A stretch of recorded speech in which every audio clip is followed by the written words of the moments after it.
Why would we go to the trouble of making a movie clip? One thing we talked about is that it'll automatically put it in the library, and then you can drag over copies of it.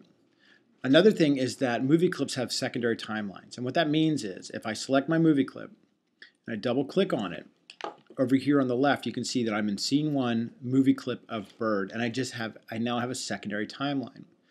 What I'm going to do is I'm going to bend this line so it kind of looks like a bird flapping its wing. And then I'm going to hit F6. I'm going to take that wing and I'm going to move it down. And man, I really wish there was a way that I could see the frame in front. Oh yeah, onion skins. So I can turn on my onion skins. And now I can see the frame that was in front. I'm going to hit F6 again.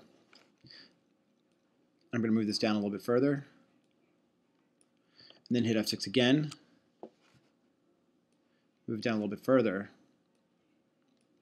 And then I'm going to hit F6 again, which brings me to frame 5.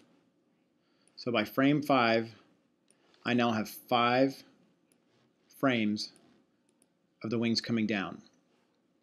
As we saw before, I can select those frames, click and hold, copy them,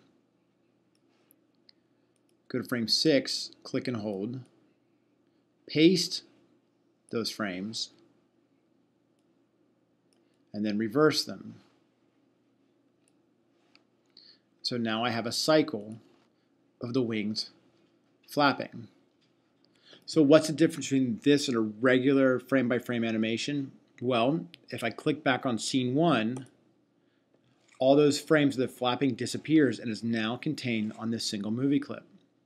So if I were to do an animation of, say, frame 60,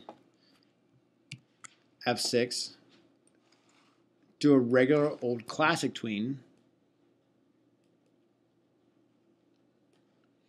on the timeline it looks like this. But when I control test movie, it looks like this. So what's happening is it's just looping the animation of the wings flapping all in this single movie clip. I'd said in the beginning that I wanted to make it look like it was flying towards me, so I can simply make it larger. And now, and maybe to make the point, I'll make this one look smaller. And now if I test the movie, it looks like it's flying towards me. So for your formative assessment, what I'd like you to do is make a V-bird flying towards us with an animation frame of around 10. So 5 with the wings going down, copy, paste, reverse, 5 going back up, and then around 60, make a classic tween. There you go.